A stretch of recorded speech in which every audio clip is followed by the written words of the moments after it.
മലപ്പുറം ജില്ലയിൽ എടവണ്ണപ്പാറയിൽ ചാലിയാർ പുഴയിൽ നിന്നും ഒരു പെൺകുട്ടിയുടെ മൃതശരീരം കണ്ടെത്തി. വെറും 17 വയസ്സ് മാത്രം പ്രായമുള്ള പെൺകുട്ടിയാണ്. പെൺകുട്ടി കുറച്ചു ദിവസമായി ഡിപ്രഷനിലായിരുന്നു. കാരണം കുട്ടിയുടെ കരാട്ട ഗുരുവാണ്. സിദ്ദീഖ് അലി എന്ന ആളാണ് അധ്യാപകൻ. ആദ്യം മുതൽക്കേ അയാളുടെ ബിഹേവിങ്ങും സംസാരവും ഒന്നും ആ പെൺകുട്ടിക്ക് ബോധിച്ചിരുന്നില്ല.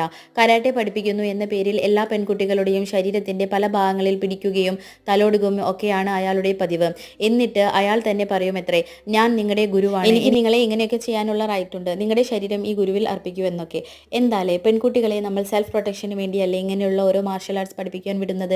എന്നിട്ട് ആ പഠിപ്പിക്കാൻ വിട്ട സ്ഥലത്ത് നിന്ന് തന്നെ പീഡനം ഉണ്ടായാലോ? ഒരു ദിവസം ഈ പെൺകുട്ടിയോട് വളരെ മോശമായി പെരുമാറി. അതിനുശേഷം അവൾ വളരെ ഡിപ്രഷനിലായിരുന്നു. അങ്ങനെ ഇരിക്കുകയാണ്. വീടിനടുത്താണ് ചാലിയാർ പുഴ. ഇടയ്ക്ക് ആ പെൺകുട്ടി അവിടെ പോയി ഇരിക്കാറുണ്ടത്രേ. പക്ഷേ ലാസ്റ്റ് പോയപ്പോൾ പോയതുപോലെയല്ല തിരിച്ചു വന്നത്. ചേതനയേറ്റ ശരീരമാണ് തിരികെ കിട്ടിയത്.